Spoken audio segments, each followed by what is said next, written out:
à peu près au milieu de notre convoyage de fortune, on va dire, puisqu'on est à 1150 milles de la Guadeloupe.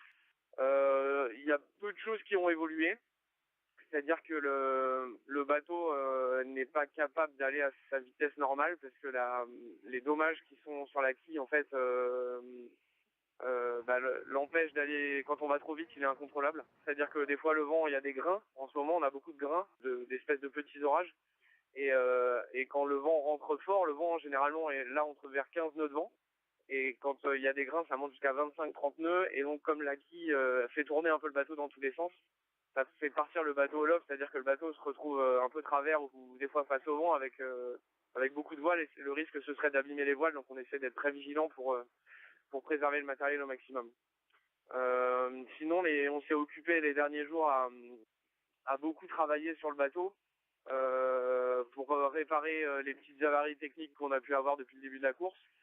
Et essayer d'anticiper au maximum la prochaine course, donc les petites choses qu'il y aurait à faire et qu'on essaye d'utiliser tout le temps qu'on a en fait avec Michel. C'est assez précieux quand même de pouvoir faire une transat, même si c'est pas en course, mais d'être là avec Michel et d'échanger sur beaucoup de choses techniques, mais aussi la gestion du bateau, etc. Donc on passe beaucoup de temps à discuter et à travailler là-dessus. C'est hyper agréable d'être en double parce qu'on arrive à pousser le bateau au maximum.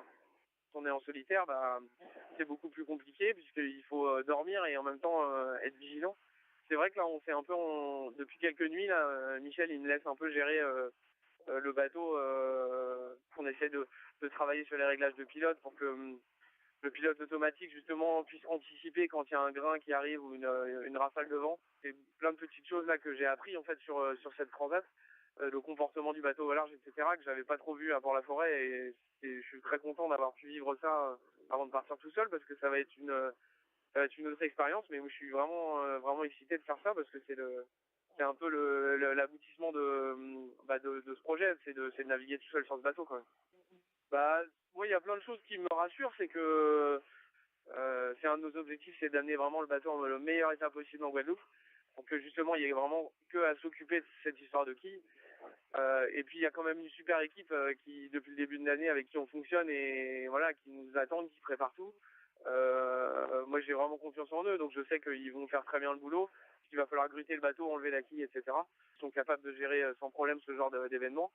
C'est vrai que la première semaine de course, jusqu'à notre avarie, on va dire, et jusqu'à il y a 2 jours, c'était très fatigant parce que on était très sollicité, que ce soit sportivement mais aussi nerveusement par la course. Là maintenant on essaye quand même de trouver un rythme où on peut se reposer au maximum. Ça sert à rien justement, le but c'est d'être en forme pour pas que le bateau soit abîmé, qu'on soit vigilant et qu'on arrive en Guadeloupe en forme, reposé et qu'on puisse se concentrer tout de suite sur la suite. Voilà, la transat maintenant elle est derrière et on essaye de se concentrer sur la prochaine course et il y a beaucoup de travail et du coup ça nous occupe bien.